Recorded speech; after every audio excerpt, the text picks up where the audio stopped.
Hello, hello, hello, and welcome back to the More Money Podcast. This is your host, Jessica Morehouse, and this is episode 307. Hello. And I hope you're excited to talk real estate, or more listen to talk about real estate for this episode, because that is what we're doing, which I'm thrilled about because I recorded this particular episode. I think we just sold our place, but we had not found a new place to live. And so, man, did I have some questions for my next guest. And so you will not be disappointed if you are thinking of getting into the real estate market or just curious about what's going on or some things that you need to know. This is the episode for you. So I've got the wonderful John Webster on the show. He is the president and CEO of Scotia Mortgage Corporation and the head of the real estate secured lending unit at Scotiabank, which includes Scotia Mortgage Authority and Home Financing Solutions. So he is also the former president and CEO of Maple Trust Company, which was purchased actually by Scotiabank in 2006. And he joined a predecessor trust company in 1989 and directed its evolution into a Canadian market leader in the automated origination, aggregation, securitization, and administration of residential mortgages. John was also born in Drummondville, Quebec, and he received his education at Wilfrid Laurier University, where he obtained an honors BA, and at McGill University, where he was awarded both the LLB and BCL degrees. He's also a member of the Law Society of Upper Canada. So, in short, because he's been in the industry for so long, has such a great perspective and just so much experience and knowledge about just the real estate market in general and in mortgages. And so he really is able to kind of give some interesting insight into what we're experiencing now, depending on where you're living. Obviously, there's lots of different real estate markets going on in Canada and the US. But, I live in Toronto, and then, my family's in Vancouver. And so we've got, really honestly parallel things going on in Vancouver and Toronto. I find it's very similar, but it's interesting just to have a good insight into what's going on, in the overall country, but also specific markets, and just what are some pieces of advice that we should take. What should we do? Should we wait for the market to cool? Is this bubble gonna burst? Is it not? Should we just get into the market? Because it's not about timing the market. It's just about getting in. So we talk about all of this good stuff in this episode, so I know you're going to love it. But before I get to that interview with John, I just have a few words I want to share about this podcast's episode sponsor. This episode of the More Money Podcast is supported by Motley Canada. You know that I'm a diehard index investor, but what you may not know is I've got a little satellite portfolio on the side for some individual stock investing. Don't get me wrong, I'm still a passive investor practicing a long-term buy and hold strategy with these stocks, but this has been something I've been doing for a few years now. And one of the resources I use to help with research and stock recommendations is Motley Fool's Stock Advisor Canada membership. Now, what drew me to Motley Fool Canada was that they share my same investment philosophy. They aren't about day trading or getting rich quick. They encourage buy and hold stock investing, making sure members are diversified, understand risk tolerance, and they even recommend investing in index funds. And most importantly, they want to educate Canadians about building wealth just like I do. So if you're interested in learning more about stock investing specifically, consider joining over 70,000 of your fellow Canadian investors today by signing up to Stock Advisor Canada. And if you visit fool.ca/Jessica, you can save 66% off your membership. Once again, to sign up and get 66% off, visit fool.ca/Jessica. Welcome to the More Money Podcast, John. I'm so excited to have you on the show to talk about one of my favorite topics, because I am currently in the boat as a lot of other Canadians are dealing with this. I just sold my place, looking for another place. So housing is literally on my mind 24/7. I'm not joking when I say I dream about houses. So I'm excited to have you on the show so we can talk about it. I'm very pleased to be here, and I also have dreams about houses. And in my business, as long as they're not nightmares, it's a good sleep. That's true. No, yeah, they're not nightmares, but I definitely do feel like sometimes I wake up and I have renovated a whole house in my dreams. So I'm so excited to have you on the show, because you really know this topic, and I'm sure have some really interesting insights into what's going on in the real estate market in Canada right now. But before we really jump into some of the burning questions that I have that I want to know, and I'm sure listeners will want to know, tell me a little bit about yourself and your background. So I've been in the mortgage business for the better part of 30 plus years, and more than half of that with Scotiabank, running their residential real estate business, which is not only the largest asset class and business in the Canadian bank, but in the whole bank, north of $250 billion. So it's a very big book of business and a very dynamic market currently, as you know, but it has been strong for many, many years. And I think that strength, notwithstanding some of the supply side issues that we're facing today, will continue over the next few years as well, in terms of both consumer demand and what's happening with the reopening of the economy. Yeah, let's start there, because as someone who, maybe it wasn't a good idea, maybe it was, I don't know. But me and my husband made the conscious decision of selling our place first, then looking for another place. We knew, we discussed some of the potential ramifications of that decision. Like, what if we don't find our next home to buy right away? We were totally fine with renting. Basically, our decision was really based on leaving this place, whether that meant, okay, we're going to rent for a little while or buy our next place. We just needed to get out of our current place.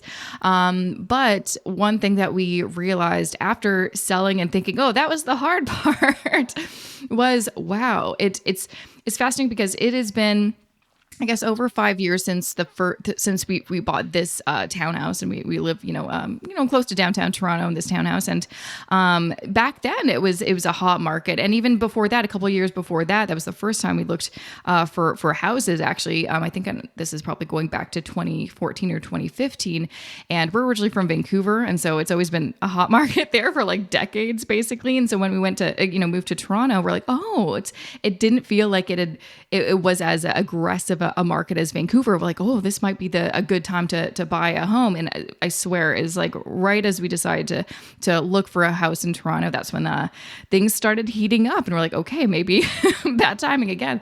But I feel like this time it feels so different. And I think it's because the pandemic has changed everything. I personally, when going back to thinking about what happened in, March and April of 2020, I saw this going a very different way. I assumed, because of the pandemic and because we were dealing with some like economic issues, people were losing their jobs and stuff like that, or couldn't go to work because of COVID. I assumed that there would be a flood of houses on the market because people would need to cash out and maybe move someplace more affordable, and then there'd be more availability. But the reverse has happened. Do you want to kind of talk about what the pandemic, like how has this really changed the real estate market? And I'm curious about your thoughts. Did you see this happening? Like, did you see this coming? I'd like to say yes, but I don't think that anybody could have predicted the circumstances that we found ourselves in, or that evolved. But just before I sort of set the context for the pre-pandemic market that you described and the market we're in currently, you just made a really good point, Jessica, in that buying a home is such an emotional decision. And you left a very hot market in Vancouver to come to another hot market, Toronto. So you've probably felt like you were jumping from the frying pan into the fire, to describe what you went through. But it's interesting to me, and it reinforces what's taking place in the marketplaces, because it is for most people, the single biggest financial decision they make in their life. So what they really need to do is to get some advice. And mortgage lending and borrowing has become increasingly complex over the past decade with all the rule changes. So what I say to people like yourselves is it's pretty hard to try to predict the market and attempt to beat the market. So what you need to do is make sure you understand your financial circumstances and get yourself a home financing advisor or a mortgage specialist who can help guide you through, particularly because interest rates are so important. So whether you made the decision to sell and then to look for another place, the real issue is everyone needs housing. And so the question is, Do you want to own or do you want to rent? And what can you afford? And when you look at it today and what existed in the pre-pandemic market, a big driver of the housing market in Canada has been this ultra low interest rate environment. And even during the pre-pandemic, if we look back, we had ultra low rates, the lowest that I've ever seen in my lifetime. And that was really driving demand. And it's important to put that into context, because people forget when they buy a house and rates that are sub 3% or even have been sub 2% currently, when you're making those payments, more than half of your payment goes to retiring principal. So you're building equity in the home that you purchase. You're building wealth right out of the gate. And that's a really important driver. The second most important thing is household formation. And even going into the pandemic, we've had record levels of immigration. So this year we plan to have 400,000 new Canadians join us. Over 60% of those folks, when they come here within 2 or 3 years, it's their ambition to buy a home. And so they really drive the demand side. And then obviously the second biggest group, and that's been a big factor during the pandemic, are millennials who want to get into the housing market. And we did some research back in the spring, which reinforced that that group was quite anxious about housing affordability, but also not deterred, but determined to get into the market. So we came into this pandemic with strong demand, low interest rates, and then we're all sitting there thinking, what will happen to the economy? What will consumers do? What will they do for their ongoing obligations and liabilities? And everyone was concerned with the mortgage debt outstanding, and people wouldn't be able to make payments. And we and all of our peers stood up huge mortgage deferral programs. And I thought at that time that we would not have an issue, given the credit quality of our customers and the fact that the overwhelming majority of them continued to function and work in the pandemic and were able to, had less money to spend on discretionary items, but were committed to housing. And so I wasn't worried about us having an issue with the credit quality of the portfolio. I was worried about executing a program where you tell people now you don't have to pay and all the implications of that, technology, etc. We were able to do that successfully, and we saw very early on that wasn't going to be the issue, that people were going to be able to make payments. What we didn't anticipate was, because of people during the pandemic and currently working remotely, that would then drive them further afield to look for housing. And two things were happening, right? They could work remotely for the first time for a number of them. And secondly, they wanted to have more space. People that were in smaller spaces during the pandemic wanted more space. They spent more time looking at their dwelling and saying, I need to improve this. Or they said, I want to be outside. I want to have a backyard. And so that you saw the migration out of some of the urban centers for people who could work remotely, and they went further afield. Now that was already taking place before the pandemic, because we had this expression that consumers would drive till they qualified. So if they couldn't afford a house in Vancouver or Toronto, they went further afield to find one that was less expensive and within their budget. Right. But the pandemic accelerated that. And then what also happened was, because there's no discretionary spending, people started to spend a lot of money on home improvement. So building that backyard of their dreams, putting a pool in, doing whatever it took to make them feel more comfortable during the pandemic. And then a lot of people that traveled realized that they were going to be restricted for much longer than we first anticipated. So they started looking for recreational properties. So we had this very strange dynamic during the pandemic, that not only were people able to meet their obligations as they became due and pay their mortgage, people were out there in record numbers putting pressure on all the markets. The housing market, particularly for single-family dwelling and places with a backyard, was first to feel the real crunch of this overwhelming demand. Condos were less so, because people wanted to escape. So they went flat, and also with less people moving into the city, for example, in the major urban centers where international students would be a big part of that rental demand, that went away. That was ended overnight. Airbnb in Toronto was over and restricted. So there was a little bit of pressure in the condo space. But what happened was the markets further afield in some of the more suburban, rural, remote communities took off, and the recreational market, wherever there was waterfront, took off. So there was huge escalations year over year in the pandemic, both in terms of units being done. So realtors were reporting doing twice the numbers of ends that they would sell from the year before. And then price escalation started. Oh, yeah. And so now as the opening up has taken place, there has been a migration back to the urban cores, even with working remotely. The condo market is much more buoyant in the major urban centers again, and the rental market has become constrained again as people have returned. So what drives it is low interest rates, household formation, and then what's the economic outlook? And the economic outlook for growth is quite strong looking forward over the next couple of years. And so that will drive demand as well. So the question becomes, what happens in a rising interest rate environment? Does that dampen down demand? And what's happening on the other side? We're going to continue to have strong levels of immigration, levels we've never seen in our history. So in my view, with the pressure from millennials who want to get into the market, the overwhelming numbers of new Canadians coming, the demand and the housing demand will continue to be very strong. The challenge we have for the last decade, and Scotiabank's been a leader in this, and our economics department has done a lot of work looking at, have we been able to keep up with that demand from the supply side of new units that are being constructed every year?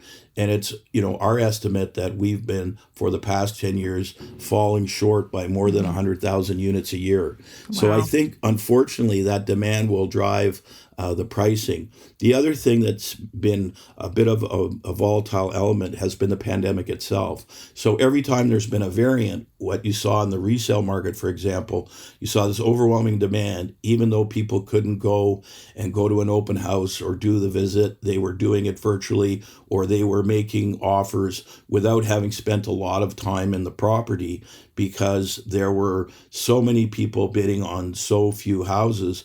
And then the variant, what would happen was we'd have a month where supply would increase a bit and there'd be more housings listed. And then because of the new variant, that would be constrained again. So quite naturally, people didn't want people coming into their home to sell it when they were worried about the Delta variant, for example. So we've had some lumpy results with listings and sales month over month, but essentially the market has continued to be very strong and accelerate.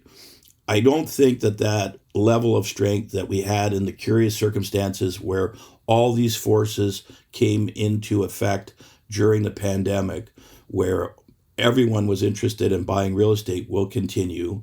And as rising rates go up, you always have people that will not qualify as they look at their ability to carry that debt. So there'll be less eligible borrowers. But I think we'll continue to create more people that want and need to buy, and that will continue to drive this demand. Yeah, it doesn't sound like good news for people like me, but I feel like, the one thing that is curious is obviously, I understand, the demand, like you explained that so well. That's exactly what happened. And that all makes logical sense why we're in this situation. But I guess it is curious why you would think, when so many people, especially people who've owned their homes for so long, wouldn't want to take this opportunity with, some people's houses have doubled within a year. Why aren't there that many people selling their homes? Is it because typically what you would do is sell your home, and this is, if you're living in an urban center and you've, the value on your property is increased substantially, typically what you would do is sell that and then downsize to, you go to the country or the suburbs, so you could then, have a little bit more cash and still a nice place. But now it does seem like even in the country or the suburbs, places are still going for millions of dollars. And so it doesn't, maybe they're looking at outside markets because they're like, it's not like I'd really save that much. So maybe just stay put and just until things stabilize. Or what do you, I don't know. I'm curious what your thoughts are. Why aren't there's not as many people listing their homes? So when you think about it, and you say, I've increased my equity substantially during this pandemic, maybe I should sell my house and do what you and your husband decided to do, then you have the dilemma, but I have to live somewhere. So if I sell in an up market, I've got to buy in an up market. And so that will give people pause to say, okay, I can sell this. But, at the end of the day, in my view, I've always advised people to look at housing for the long term because it's somewhere that you need to live. So your house, you shouldn't view your house as sort of a piggy bank that you carry around on your back and use it on that basis. But the reality is a number of Canadians facing retirement are very much dependent on the equity that they've built in their home. What I think Royal LePage and some others have done some work recently that pointed out two things were happening even before the pandemic. All the people that were entering the retirement age and older were predicted that they would do exactly what you said, sell their house and move into less expensive accommodation or move away. And to a certain extent that happened, but it happened a lot less than people predicted. So Canadians, older Canadians, are staying in their home longer and more resistant to moving. A number of them have moved from a financial planning and lifestyle perspective, and some of that will continue. But you're right, what's happened now is in some of those more desirable areas where they looked really attractive from an affordability point of view, they have increased 25, 35, 45%. So you're sitting there going, I'm going to sell this place that I lived in for a long time and built up a lot of equity in, and I'm going to something, and is it that much better? And then the question is, as that group in society looks at it, what's primary for them? It's accessibility to healthcare, it's convenience, it's mobility, it's access to their extended family. So when people who make that decision look at it, there are other issues that they have to deal with before they can simply say, I'll sell this really expensive house in Toronto and buy one in a more remote rural community, because there's a lot of other issues that go hand in hand with that. So I think that will continue, but not to that same extent. I think it has in some of those markets. We just released the September numbers looking at the real estate resale results. And if you look across the country, that's still going on, but not at the same pace. So, where the jobs are, people need to be. Employment drives that demand as well. We have record levels of employment currently among full-time eligible workers, and a lot of that still takes place in the major urban centers. So that's why I say I don't think you'll see the continuation of that migration as an ongoing pattern. You'll see some of that as people decide to retire from the workforce. And to the extent you can work remotely, I do believe that there's a cohort of people that will say, I don't want the long commute. That's one of the number one aggravations for people. So I'd like to live in a community that has good schooling, good health care, and not have to fight that traffic. So, but not everyone can work remotely totally. And I think you'll see the return to hybrid, and that will impact demand. Yeah, well, that was the other kind of concern. I've seen so many people, leave the city because they're able to work remotely. And for lots of them, I think some companies are really shifting their policies to be like, okay, we've seen the results. You're doing great work still. You can continue.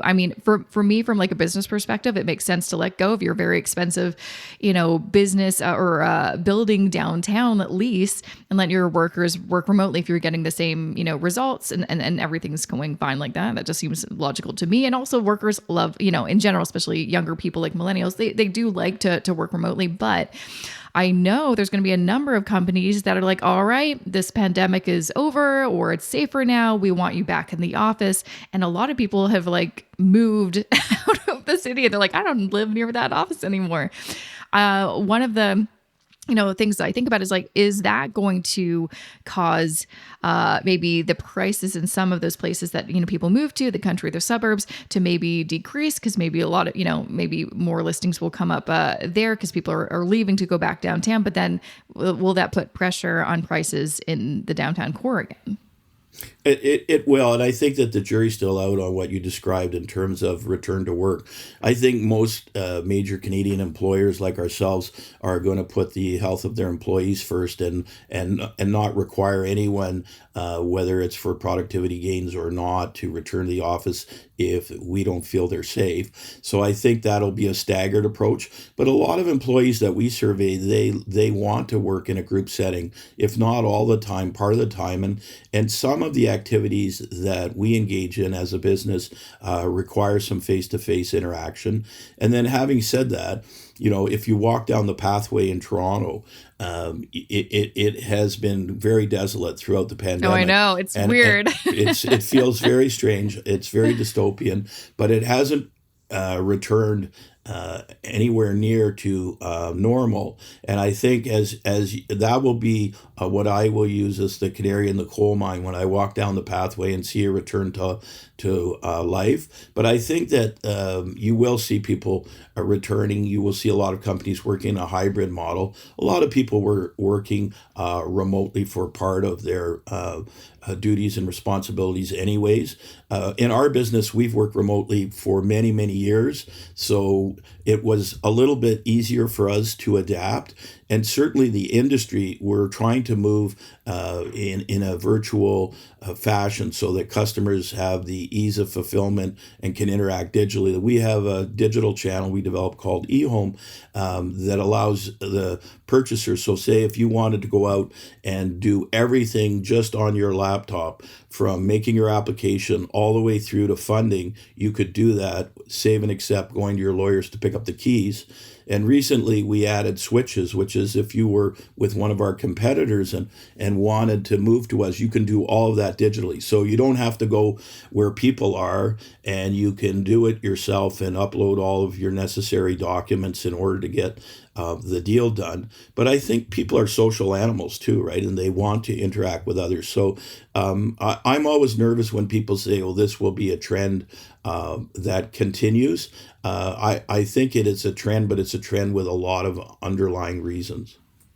Yeah, no, definitely. It'll be interesting to see what happens. It's funny though, but before I went full-time self-employed, this was going back 5 years ago. I remember in the corporation that I worked for, there was a lot of discussions about flex work, sometimes working from home, and they were very, very against it, assuming, and I think a lot of, old corporations too, just as, if they don't have a policy or they didn't already kind of allow working from home, they would assume all the negatives, like, oh, people are just going to be slacking off and da da da da. But I think this has really changed the game for things, because I think people have had to really prove if they're working from home, yes, I'm going to be just as productive, because obviously I want to keep my job, and we want this to not be, like you said, like a trend or just like, oh, this happened in this few year period, but then it was back to normal. I don't, I'm curious what your thoughts are about I think to normal. I don't know what back to normal means, but I agree with you.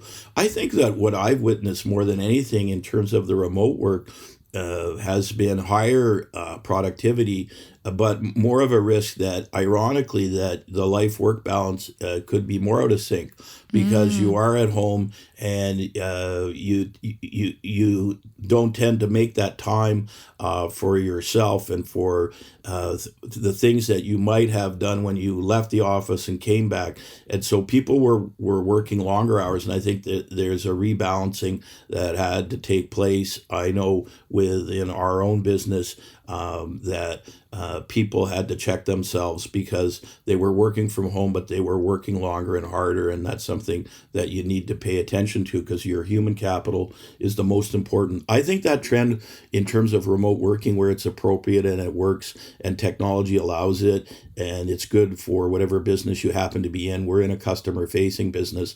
So what we want to do is be where our customers want to be. And if they don't want to come into a branch, or it's too long commute, then we need to organize ourselves to allow for that in order for you to get the products you need or apply for a mortgage, to set it up so that you can enter by whatever channel and be as comfortable as you are. And if you don't want to go into bricks and mortar, you don't have to. And I think that definitely will continue. But I do believe that there will still be the necessity for most people in most corporate organizations to be spending some time within the office or within a group dynamic, both for planning and execution purposes. But I don't think that will have a huge impact on the commercial real estate outlook. I think that our economy is growing and will continue to grow, and that will create the demand. And in the interest rate environment, while we're stepping up, you got to bear in mind that these are the lowest rates of a lifetime. And so as interest rates rise, that will put a bit of a dampener on demand. But what people also worry about, they say, well, I took out that mortgage and now rates are rising. What they forget is that when all of these people were qualified as borrowers, they were done at the Bank of Canada qualifying rate, which is currently at 5.25. Even if the contractual rate is 2%, we underwrite the person at 5.25. So there's quite an interest rate cushion as interest rates rise for existing borrowers. And then it's a matter of how, what is your outlook for inflation?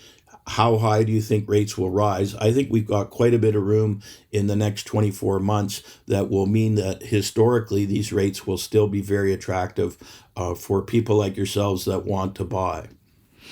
Okay, so it doesn't sound like, because what I hear, especially for, we haven't really touched on like the first time home buyers, people that have been renting for a long time and want to buy their first home. It seems even more impossible now. And that's the frustrating thing. It's like, oh my gosh, when we thought things were expensive a year ago, we couldn't have predicted that 12 months later they'd be even more expensive. And it seems impossible. And I just hear from so many people being like, this cannot possibly continue. Like, rates or not rates, but prices can't possibly continue to go up. And it sounds like they might. They will, in my view. Prices will continue. They won't rise at the same rate that they have in the past couple of years.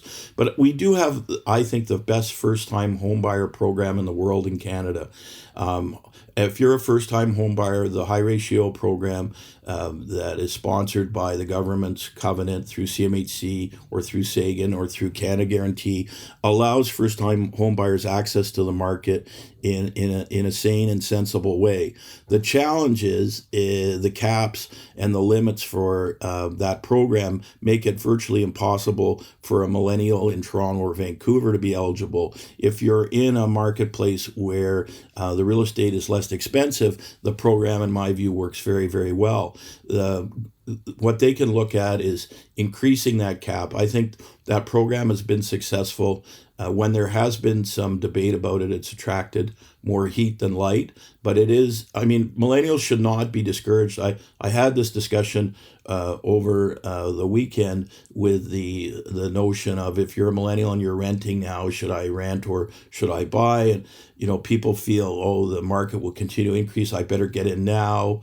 But I would never rush into any decision like that. If you're a first-time buyer, there's always another train leaving the station. What you need to do is look at whether that's an appropriate purchase for you, that you can afford it. Think about the contingency costs. Owning real estate, owning your first house has lots of surprises for those of us that have gone through that. And so what you really need to do is to think about, I'm paying this much in rent. What are my borrowing costs? What can I afford in terms of my after-tax disposable income?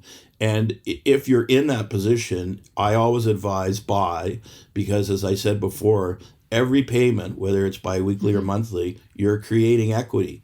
Yeah. And you're creating ownership. And in most family planning models, or if you talk to planners, they'll tell you that if you get into the market earlier and own your own house and even own a second house, you typically will have a greater net worth as you're further along in your career and contemplating retirement.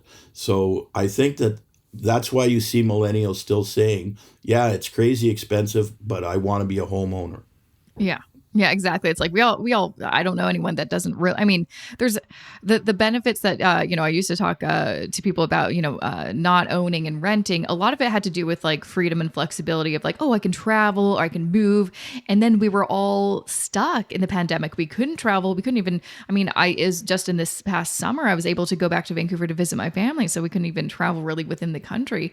And so I think that for lots of people that were, diehard, I'm just going to rent because I like having my freedom, made them kind of rethink, well, I guess this is the downside of, if this is a pandemic we're experiencing and people say we may experience another one in our lifetime, these are some things to think about. But yeah, I always kind of think, like you said, and I think that's really great advice, when you are considering buying a place, it is something that you should never rush into, because that is when you have the regrets. You're like, oh, wow, we made that decision, that really expensive decision based off our emotions. But also it's about buying something that you can comfortably afford. I mean, I remember, even though, I guess 7 years back, we were looking for a house and it was very blatant to us at that time with our incomes, we can't afford a house. Like, it is really making me uncomfortable, and you should never feel, I personally think, uncomfortable. You should always listen to like I tell people all the time, listen to your gut. You've got to go with that gut instinct. And so we took a pause for a few years, came back to it. And then instead of looking for a house, we looked for a townhouse, and it was more in our budget.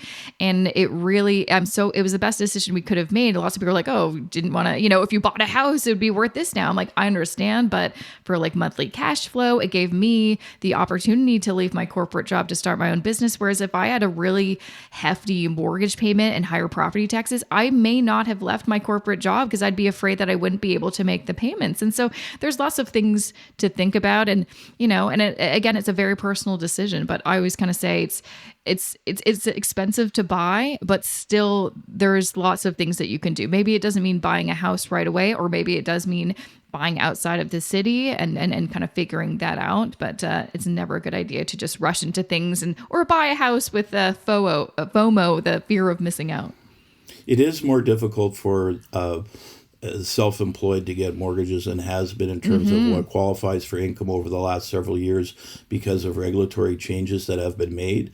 But I found in our business, in terms of small business owners, we have a product called STEP, which is Scotia Total Equity Plan, which is when you decide to put a mortgage on your house, we can also register a collateral charge and give you a secured line of credit, which includes card access.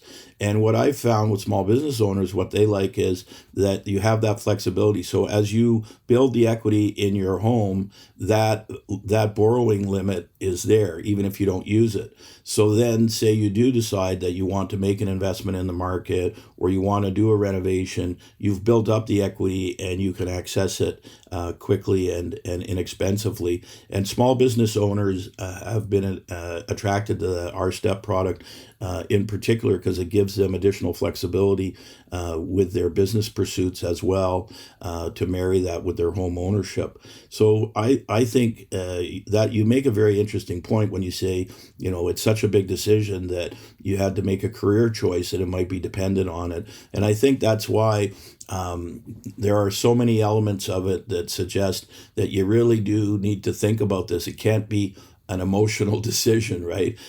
And that's why we need more transparency in the sales game as well. Like these crazy blind bidding and the psychology of winning the deal. I don't think that's good for the marketplace or good for the real estate industry. So hopefully some transparency will allow consumers to make more informed choices. And that's what I'm in favor of. More information publicly available to everyone so they can make the right decision about where they want to live for themselves with the best information available. And hopefully someone from Scotia can assist with that. A lot of the people that work with us, people ask, why do they spend their whole lives in the mortgage business? Because they really do feel good about it when they put someone not only into their first home or their step-up home, because for all of us, home ownership it is a bit of a dream, as you said, whether it's buying the bones on a building and then turning it into your own vision. But having a place that you can call home that you own yourself, I think most Canadians continue to aspire to that.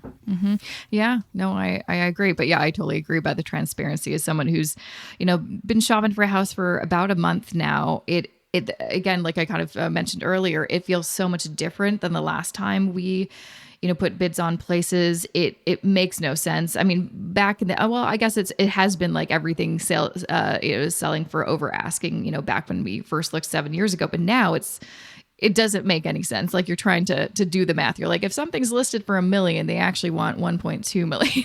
Yeah, no, and then it depends on how many people are bidding against you, and you have no idea how much they're bidding, and That's a Byzantine process where they're playing games where they list deliberately to entice people and then say, we're not accepting offers, and then they do and create this bidding process. I mean, essentially the market will find its level, but you're right.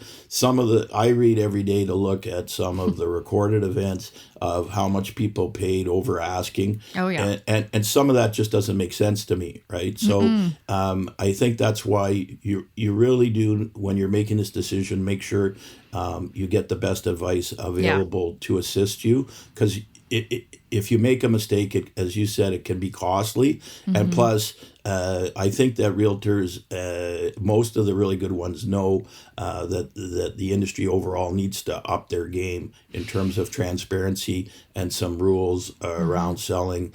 I know that Tim Hudak at OREA is in favor of the kinds of reforms that allow the consumer to make an informed choice. Yeah, and hopefully we see some of that reform, because I feel like the government's been talking about it for a while, or just making things more affordable. And now I haven't heard a peep since that election. No, That's there's been weird. too much talk by all levels of government and not enough done to change it. Yeah. We need a call to arms in the supply side of the housing industry in Canada. We've asked for a national housing table. It's really critical. All levels of government, federal, provincial, municipal, need to get involved. They need to look at issues like, do we have the right incentives in place for developers to bring more houses on stream? Does it make sense? Can we address the affordability problem? Yes, we have to create more supply. Do we have enough skilled trades available, even if we were to ramp up construction? Does the federal government should show leadership and use the infrastructure funds to attempt to persuade both the provinces who make the rules for the municipalities to change the whole redevelopment cycle? It takes far too long to get permits approved and to get a shovel in the ground. And if we don't address that, you and I could be sitting here 10 years from now having the exact same conversation. Oof, and I do not want to see what those prices may look like in 10 years. Well, like, if you would have told me. They won't be good in Toronto. Can you spell Manhattan? Yeah, right. It's very, very true. And I don't want Toronto, like the real estate market in Toronto, to become New York. I have friends that live there, and it doesn't sound pleasant. I mean, people that live there are like, well, I'm never going to own property in my life. And that's just a normal. But I feel like we could do better here in Canada. I mean, it's Canada. There's lots of space. Come on, we can figure this one out, right? We can do better, and we should do better. Yeah. Yeah. Well, I'm sure I can talk your ear off for years and years and years, because I love this topic so much, and you have so much experience and insight into it. So I really appreciate you taking the time to come on the show and to, you did such a great job of breaking down what happened and what may happen in the future. Before I let you go, what are some, pieces of advice you'd like to leave listeners with who are maybe considering selling or buying their home? I think that you have to look at your individual circumstances, and to the extent it's possible, you got to try to take some of the emotion out of the decision. So, you have to do your research, and that's why transparency is so important. Know the neighborhood that you want to buy in, and whether the amenities and the schools and the hospitals and all the things that you're concerned about are going to be there. And I think it's important, the expenses of doing a transaction in real estate, particularly in the large urban centers, are very expensive with the additional land transfer costs. So, when you buy, you need to say, I'm going to stay there a while, is the advice I give people. So you should really do some research, not just about the house you're in, but the street you're on, the neighborhood. You should always talk to more than one supplier or agent. And it's critical to get a mortgage advisor that does this all day long, who can really guide you in terms of, should I get a variable rate mortgage? Should I get a fixed rate mortgage? What are my options? And then, don't be too anxious. Like, pull yourself back if people are trying to drag you into a bidding war, I tell people, because at the end of the day, a rising tide raises all boats. So if the market's going to continue to go up, the place that you buy will go up. There's no magic in one special street address. Mm-hmm. Yeah, I think you mentioned something really great there, and that's something that I've been thinking about a lot as prices have just, they just seem crazy to me. It says that the best thing you can do in terms of buying real estate is to think about it as a long-term situation. Just like, if you're going to be investing for your retirement, it's not about getting rich quick. It's about getting rich slowly and being patient and investing for the long term. I think the same thing has to now be, said for real estate. I mean, that's always been kind of the advice, especially if you look at people who bought 20 years ago, they definitely got a good return on their investment. And so that's at least something that I keep telling myself, that if we buy our next place, we're going to stay there for a very long time, and hopefully it'll all kind of balance itself out. and real estate, unlike other sort of asset classes, is a long cycle.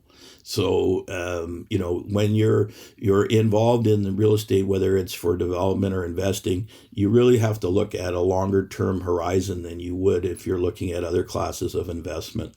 And the other thing is, like, for most people, they're buying their home. And so it's an appreciating asset, but it's also where they live and where they raise their family, and strong emotive connection. And you have to take all that into account when you're buying. Most people aren't in the business of buying and flipping. They're in the business of buying and making a better home for themselves. Yeah. Yeah, absolutely. Absolutely. Well, again, thanks so much for coming on the show and sharing all of your expertise. I'm very happy to do it and happy to come back, and it's a great opportunity to get the message out and increase everyone's awareness of a very tricky housing market. Absolutely. And just in case, are you on social media? Is there any place that people can follow you? No, I'm too. I am a when it comes to technology, my children tell me I'm a Luddite. Oh. Well, I'm sure, I kind of see you around in the media, so I'm sure people can find you on the latest media outlets. Yeah, hopefully. Yeah. Well, thanks again. No, my pleasure. And that was episode 307 with John Webster. Again, he's the president and CEO of Scotia Mortgage Corporation and the head of the real estate secured lending unit at Scotiabank. You can find him on LinkedIn. Just search John Webster. He will pop right up, but otherwise not on social media. And you know what? Good for you, John. I wish I didn't have to be on social media. I cannot wait for the day when I can retire and just shut off all of my social media platforms. That is the dream.